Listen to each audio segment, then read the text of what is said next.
देखो ये next chapter है। इससे पहले जो पाइथन वाला चैप्टर, इससे पहले जो फंक्शन वाला चैप्टर था उसी के बाद वाला ये चैप्टर है। इसमें है Python libraries. In Python libraries में होता क्या है कि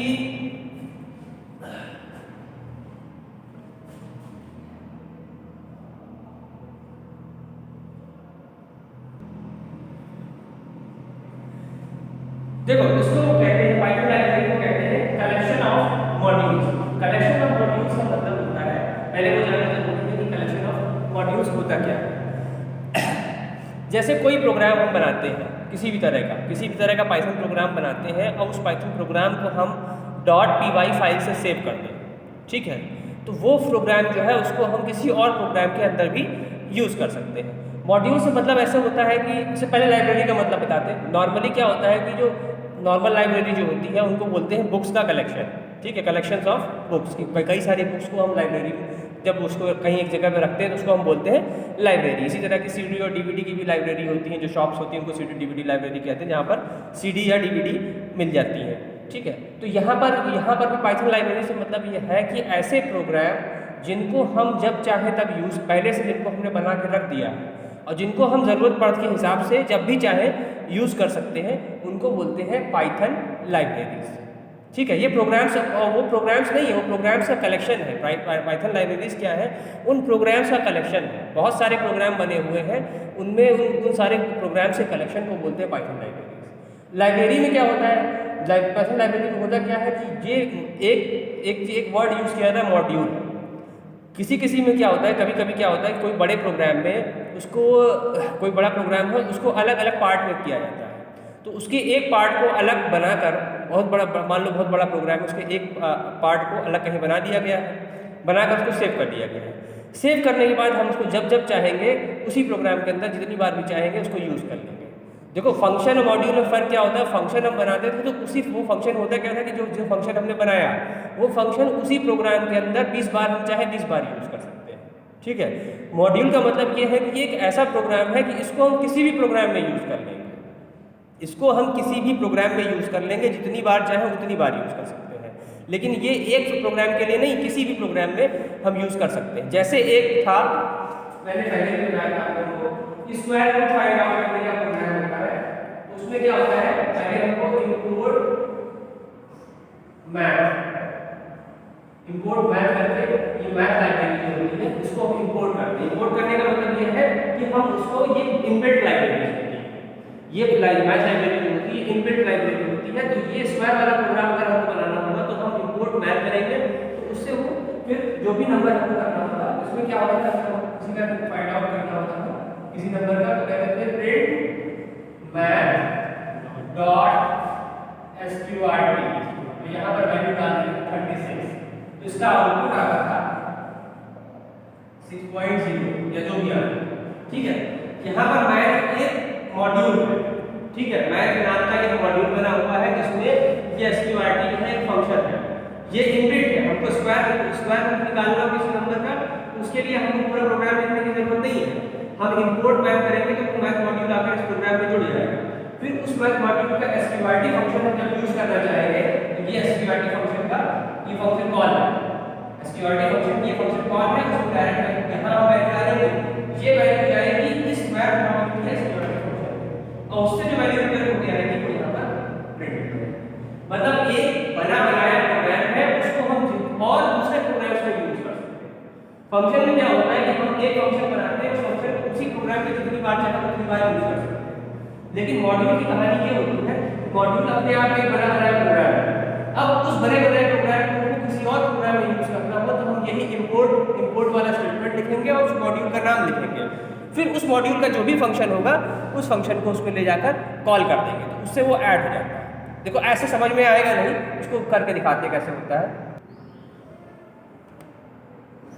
देखो ध्यान से बोर्ड पे सब लोग देखो, यहाँ पर हमने एक प्रोग्राम बनाया है, ये प्रोग्राम अलग है, ये प्रोग्राम अलग है। यहाँ पर हमने एक फंक्शन बनाया है, ये प्रोग्राम बनाया है add.py से सेव कर दिया है, और इस add ये है हमारा प्रोग्राम का नेम, ठीक है, ये फाइल है इसमें जो हमने फाइल बनाई है प्रोग्राम, और ये है वो फंक्शन है जिसमें वो एडिशन दो नंबर का परफॉर्म, ठीक है, ये हमने बनाना स्टार्ट कर दिया। अब यहाँ पर एक दूसरा प्रोग्राम है जहाँ पर हम इसको इंपोर्ट करके ऐड करते हैं। अब ये जो कंपनी है ये बना है एक मॉड्यूल का ये डिजाइन है। इस मॉड्यूल में ये मॉड्यूल ऐड नाम का मॉड्यूल है, उसमें दो नंबर ऐड करने का एक फंक्शन है। ये मॉड्यूल में भी ऐड है और फंक्शन में भी ऐड है।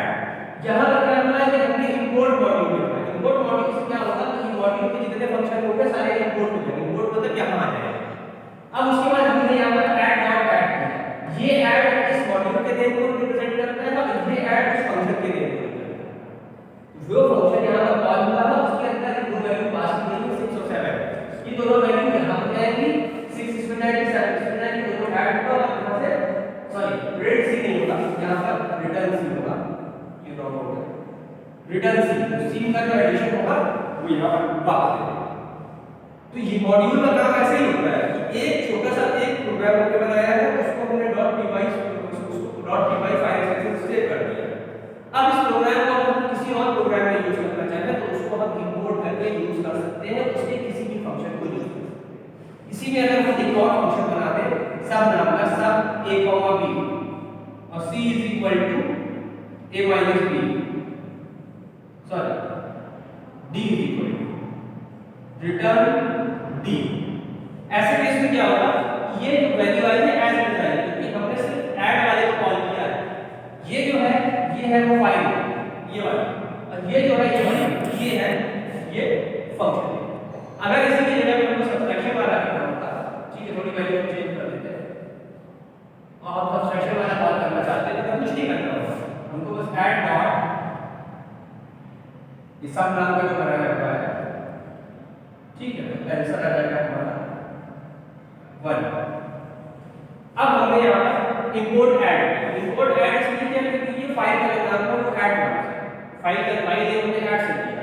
तो इंपोर्ट ऐड करते हैं ये पूरी फाइल ऊपर पहुंच गया, लेकिन इस ऐड वाले का इसको नहीं यूज कर रहे हैं, हम सिर्फ इसको यूज कर रहे हैं। जिसको हम यूज कर रहे हैं वो डायरेक्टली वहां पर कॉल होगा और उसके अंदर जो वैल्यू पास होगी वो यहाँ आएगी, यहाँ आएगी, उसके बाद जो भी प्रोसेसिंग होगी उसके बाद उसमें जो भी आउटपुट आएगा वो मतलब मॉड्यूल से मतलब क्या होता है कि एक ऐसा इनबिल्ट प्रोग्राम जिसको हम जितनी बार चाहे उतनी बार यूज करें। मॉड्यूल की जनरल अगर हिंदी में बताएं तो उसका मतलब यही है कि एक ऐसा प्रोग्राम कि उसको हम जितनी बार भी यूज करना चाहें उसको यूज कर लें। लेकिन मॉड्यूल की खास बात ये होती है कि ये मॉड्यूल होता है ये एक फाइल .py फाइल एक्सटेंशन से सेव होते हैं। जो भी अगर हम मॉड्यूल बनाते हैं वो .py फाइल से सेव होते हैं, उसको हम जहाँ पर भी यूज करना चाहेंगे वहाँ पर यूज कर लेते हैं। कुछ हमारे ऐसे मॉड्यूल होते हैं जो इनबिल्ट होते हैं और कुछ होते हैं जो हमको बनाने पड़ते हैं।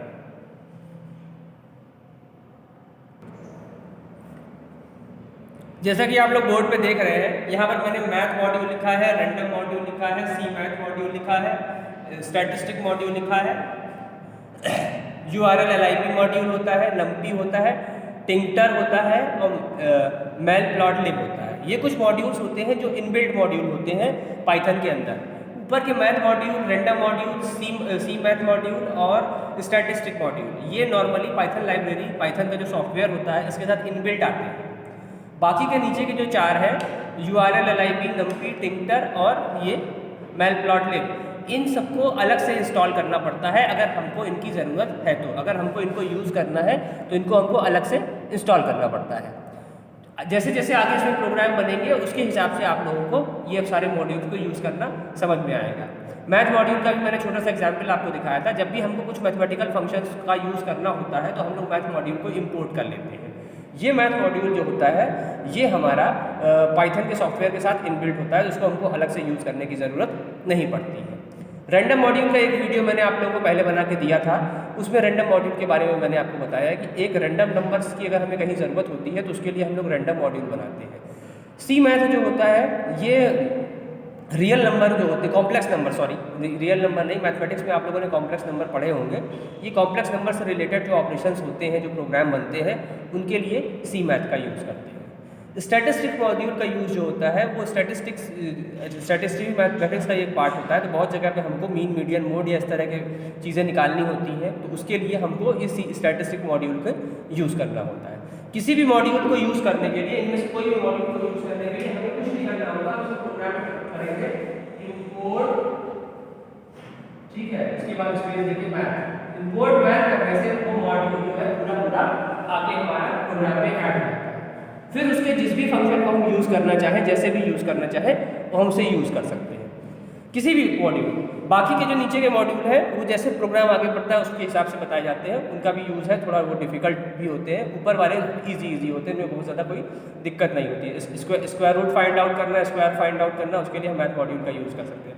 रैंडम मॉड्यूल का मैंने अलग से वीडियो बनाया था, उसको और भी एक्सप्लेन कर देंगे कायदे से, तो उसमें भी काफ़ी सारी चीज़ें बताई गई हैं। बाकी जैसे जैसे यूज़ होते जाएंगे उनको बताते जाएंगे, सारे इसमें नहीं पढ़ने होते हैं, लेकिन फिर भी इसमें कई सारे यूज़ में आते हैं। ठीक है, अब मॉड्यूल को एक बार ऐसा एक्सप्लेन कर दिया है कि module is a file dot py, मतलब ऐसी फाइल डॉट py एक्सटेंशन के साथ होती है containing a separate unit of a particular task. अगर हमको एक बड़ा प्रोग्राम बनाना है तो उस प्रोग्राम को हम एक प्रोग्राम में ना बनाकर उसको मॉड्यूल्स में बनाएंगे, उसको अलग अलग मॉड्यूल्स में बनाया जाएगा, उसको सारे मॉड्यूल्स को एक मेन प्रोग्राम में कॉल कर लिया जाएगा। तो उससे क्या होता है कि वो प्रोग्राम भी बन जाएगा और हमें कोई दिक्कत भी नहीं आती है। जब भी बहुत बड़े बड़े सॉफ्टवेयर लॉन्च होते हैं तो उसमें ऐसा नहीं कि वो एक सिंगल प्रोग्राम से होते हैं, हर एक डिपार्टमेंट का अलग अलग प्रोग्राम होता है, उन डिपार्टमेंट के भी अपने सब डिपार्टमेंट होते हैं, इनके अलग अलग प्रोग्राम होते हैं। तो वही होता है मॉड्यूल्स, काम को अलग अलग पार्ट में डिवाइड करना और फिर उसको ऐसा कुछ करना कि सारा एक जगह पे आकर समराइज हो जाए और सबको सारा का सारा एक साथ हमें यूज़ में आए। तो यहाँ पर जो कोई भी बड़े प्रोग्राम्स होते हैं वो मॉड्यूल में सीधे बनाए जाते हैं, क्योंकि अलग अलग मॉड्यूल क्रिएट कर लेते हैं कि जब भी हम चाहें उस मॉड्यूल को यूज़ कर सकें, जिस भी प्रोग्राम में चाहें हम उसको यूज़ कर सकते हैं। नॉर्मली एक प्रोग्राम का कोड दूसरे प्रोग्राम में यूज़ करने के लिए वो कोड हमें कॉपी पेस्ट करना होता है, लेकिन अगर हम मॉड्यूल का यूज़ कर रहे हैं तो हमें कॉपी पेस्ट की ज़रूरत ही नहीं है, हम डायरेक्टली उसको सेव कर देंगे जिस नाम से, बस उसी वो मॉड्यूल बन जाएगा। उसके बाद हम उसको इम्पोर्ट और उसका नाम जो भी देना चाहेंगे दे देंगे, तो वो डायरेक्टली उसमें उसकी सारी जो उसकी फंक्शनैलिटीज़ हैं वो कॉल हो जाएंगी, फिर उसको हम अपने हिसाब से यूज़ कर सकते हैं। जैसे कि इससे पहले वाले दो छोटे छोटे प्रोग्राम जो बनाए थे ऐड और सब वाला, उसके थ्रू बताया था, और इसी को जो मोबाइल वाला सॉफ्टवेयर है पाइड्रॉइड, उसके साथ भी रन करके दिखाएंगे किस तरीके से वो वो रन करता है, वो किस तरीके से मॉड्यूल क्रिएट करके मॉड्यूल को कॉल कर सकते हैं। तो कहने का मतलब ये है, मॉड्यूल से मतलब और कुछ नहीं है, एक पर्टिकुलर प्रोग्राम है जो एक पर्टिकुलर फाइल में सेव है, ठीक है, और इन सारे मॉड्यूल्स के कलेक्शन को ही बोलते हैं हम लाइब्रेरी। पाइथन लाइब्रेरी कुछ और नहीं होती, इन्हीं मॉड्यूल्स का कलेक्शन होता है, जो अलग अलग बहुत सारे मॉड्यूल पहले से बने होते हैं वो, जो मॉड्यूल हम बनाकर इसमें सेव करेंगे वो, इन्हीं को पाइथन लाइब्रेरीज का नाम दिया गया है। पाइथन लाइब्रेरी और कुछ नहीं है, कलेक्शन ऑफ मॉड्यूल्स है। इसमें पैकेज वर्ड भी कहीं कहीं पे आएगा कि ये मॉड्यूल और पैकेज एक ही चीज़ है, कोई अलग नहीं है, बस एक पैकेज का वो मॉड्यूल का बस वर्ड्स का फ़र्क है, बाकी ऐसा कोई फ़र्क नहीं होता, कहीं पे पैकेज लिखा होता है कहीं पे मॉड्यूल लिखा होता है, लेकिन वो है एक ही चीज़। और एक मॉड्यूल के अंदर बहुत सारी चीज़ें हो सकती हैं, बहुत सारे फंक्शन हो सकते हैं, बहुत सारी चीज़ें और भी बहुत सारी चीज़ें उसमें होती हैं, जिसको आगे बताएंगे कि कैसे कैसे मॉड्यूल वर्क करता है। देखो ये स्ट्रक्चर होता है एक पाइथन मॉड्यूल का, इसमें कुछ ये 5-6 चीज़ें होती हैं जो एक पाइथन मॉड्यूल में नॉर्मली पाई जाती हैं। सबसे पहले होती है डॉक स्ट्रिंग। डॉक स्ट्रिंग का मतलब होता है कि ये जैसे कमेंट होते हैं प्रोग्राम के अंदर, वैसे ही ये भी एक तरह के कमेंट है। ये डॉक स्ट्रिंग डिफाइन करने से बस इतना होता है कि हमको प्रोग्राम के अंदर जो भी लाइन लिखी गई है, जो भी फंक्शन बनाया गया है, वो किस लिए बनाया गया है, किस वजह से बनाया गया है, वो हमें देखना होता है। डॉक स्ट्रिंग और कुछ नहीं है, जैसे कमेंट्स होते हैं बस वही होता है, बस फर्क इसमें होता है कि ये ट्रिपल कोट्स में होते हैं, ठीक है। नॉर्मली ये इस तरीके से होते हैं, इस तरीके से ट्रिपल कोट्स के अंदर अगर हम कुछ लिख देंगे कि मतलब जो लाइन हमने डिफाइन की है, जो फंक्शन हमने डिफाइन किया है, वो क्यों डिफाइन किया है, किस वजह से डिफाइन किया है, उसी को बोलते हैं डॉक स्ट्रिंग। वेरिएबल और कांस्टेंट आप लोग पहले से जानते हो, बहुत बार प्रोग्राम्स में यूज़ किया है, बहुत सारे वेरिएबल हम लोग यूज़ करते हैं और कांस्टेंट यूज़ करते हैं। क्लास एंड ऑब्जेक्ट आपके कोर्स में है ही नहीं, और क्लास और ऑब्जेक्ट आपके ना 9th के कोर्स में था और ना ही 12th के कोर्स में। स्टेटमेंट का मतलब होता है इंस्ट्रक्शन, जो अलग अलग इंस्ट्रक्शन हम लोग कोड में के अंदर लिखते हैं, वही सब कुछ उसी सबको बोलते हैं हम इंस्ट्रक्शंस या स्टेटमेंट। फंक्शंस इससे जस्ट पहले वाला जो चैप्टर था वही फंक्शन का था, तो वही फंक्शन इसमें भी यूज़ किए जाते हैं। इन सारी चीज़ों को मिलाकर जो बनता है उसी को बोलते हैं मॉड्यूल। मॉड्यूल के अंदर वेरिएबल भी होंगे, कांस्टेंट भी होंगे, क्लासेस भी होंगी, ऑब्जेक्ट भी होंगे, बहुत सारे स्टेटमेंट भी होंगे, मतलब वो जो प्रोग्राम हम बनाते हैं उनमें सारी चीज़ें यूज़ होती हैं। इसीलिए बस यहाँ पर ये जो डॉक स्ट्रिंग करके है, बस एक थोड़ा सा नई चीज़ आप लोगों को समझने के लिए है। डॉक स्ट्रिंग कुछ और नहीं है, ये एक तरह का कमेंट ही है। जब हम मॉड्यूल के अंदर कमेंट देते हैं तो उसको डॉक स्ट्रिंग के नाम से दिया जाता है। जब हम जनरल प्रोग्राम के अंदर कमेंट देते हैं तो उसको हम हैश लगाकर जो लाइन लिखनी होती है लिख देते हैं, तो उसको वहाँ पर कमेंट करते हैं। यहाँ पर उसको डॉक स्ट्रिंग कहते हैं। ये डॉक स्ट्रिंग हमें सिर्फ उस मॉड्यूल के में यूज़ होने वाली चीज़ों के बारे में बताता है, बाकी इसका प्रोग्रामिंग में कोई लेना देना नहीं होता है। फंक्शंस जैसे पहले फंक्शंस यूज़ होते थे तो अलग अलग पर्पस के लिए अलग अलग तरह के फंक्शंस को क्रिएट किया जाता है। तो ये एक स्ट्रक्चर होता है पाइथन मॉड्यूल का। तो उसमें डॉक स्ट्रिंग का होना, वेरिएबल कांस्टेंट तो होते ही हैं, क्योंकि प्रोग्राम बहुत बन रहा है तो उसमें कुछ ना कुछ वेरिएबल और कांस्टेंट का तो यूज़ होगा ही। क्लास ऑब्जेक्ट का भी यूज़ होगा, लेकिन वो क्लास ऑब्जेक्ट आपको नहीं बताया जाएगा क्योंकि क्लास और ऑब्जेक्ट आपके कोर्स में नहीं होता है। आगे चल के हो सकता है इंट्रोड्यूस हो जाए, ये भी मतलब ऑब्जेक्ट ओरिएंटेड प्रोग्रामिंग का पार्ट है, लेकिन फिलहाल अभी ये कोर्स के अंदर नहीं पाया जाता है। और जितनी भी लाइनें लिखी होती हैं उन सबको हम स्टेटमेंट या इंस्ट्रक्शन का नाम दे सकते हैं। तो इसी सबको कलेक्शन को बोलते हैं हम मॉड्यूल। देखो यहाँ पर मैंने एक सैम्पल मॉड्यूल बनाया है। सैम्पल मॉड्यूल का मतलब कि मॉड्यूल का सैम्पल बनाया किस तरह से मॉड्यूल होता है।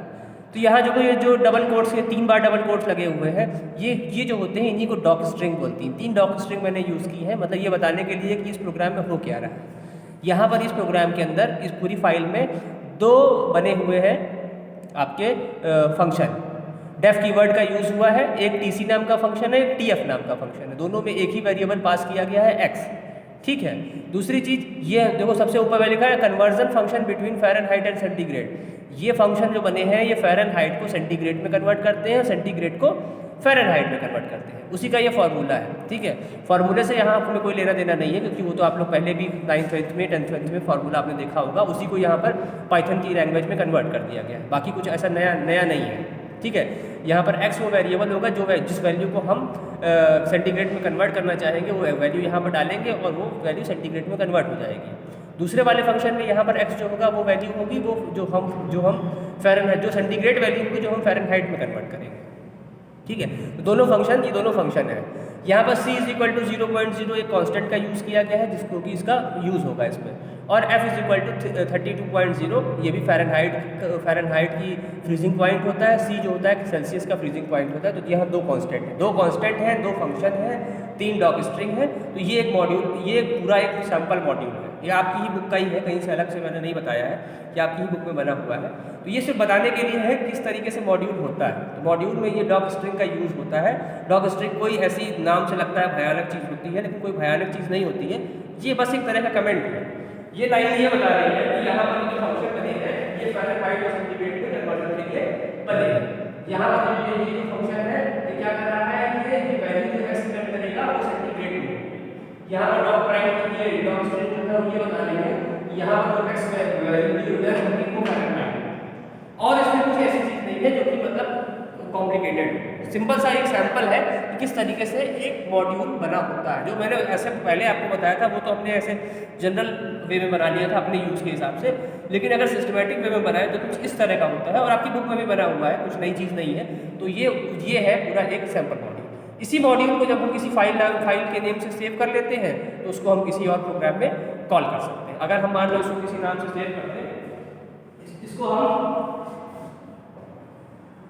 temp.py से सेव कर दें। ये लाइन यहाँ पर लिखनी नहीं पड़ेगी, ये जो लाइन मैंने ऊपर लिखी है लिखनी नहीं पड़ेगी। जब हम इस फाइल जब ये पूरा प्रोग्राम लिखेंगे तो उसको हम बस सेव कर देंगे .py फाइल एक्सटेंशन से। उसके बाद अगर हम किसी और प्रोग्राम में इसको कॉल करना चाहें तो डायरेक्टली कॉल कर, मान लो दूसरा प्रोग्राम बनाते हैं तो हमको कुछ नहीं करना होगा, सिर्फ लिखना होगा import temp यूज करेंगे और इनमें से जो भी फंक्शन हमें यूज करना होगा लिखेंगे print temp मतलब उसी क्या कहते हैं मॉड्यूल का नेम .tc के अंदर हम यहाँ पर ऐसा आर्गुमेंट पास कर देंगे, मान लो कोई भी वैल्यू पास करते हैं 75। तो ये इसको जो 75 फ़ारेनहाइट है उसका आउटपुट कुछ ना कुछ कैलकुलेट करके आ जाएगा। मतलब हम इसमें पर्टिकुलर फंक्शन को भी यूज़ कर सकते हैं और पूरे को भी यूज़ कर सकते हैं। पूरे को भी हम यूज़ करना चाहे यूज़ कर सकते हैं, लेकिन जो अगर हमको टीसी यूज़ करना है, टीसी फंक्शन को यूज़ करना है तो हमको लिखना पड़ेगा temp.tc। उसके अंदर as a argument value pass करनी पड़ेगी वो, फिर वो वैल्यू मेन वाले में जाएगी। उसके बाद वो वहाँ से जो आंसर रिटर्न होगा वो हमको यहाँ पर प्रिंट होकर आएगा। तो ये सिर्फ कुछ नहीं है, ये टेम्प नाम का हमने मॉड्यूल बनाया है। उसको हम कहीं पर भी